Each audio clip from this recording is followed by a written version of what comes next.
Charles Hoeflinger, September 13, 1832, September 21, 1880, was a member of the Wisconsin State Assembly.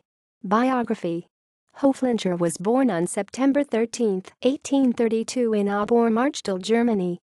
He moved to Fond du Lac, Wisconsin in 1854. Hoeflinger and his first wife, Antoinette, had 5 children before her death. Later, he married Antoinette's sister, Anna.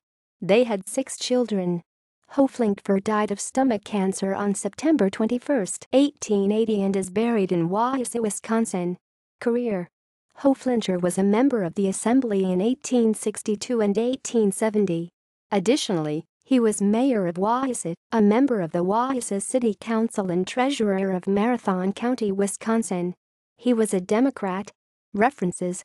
External links. Charles Hoeflinger at Find a Grave.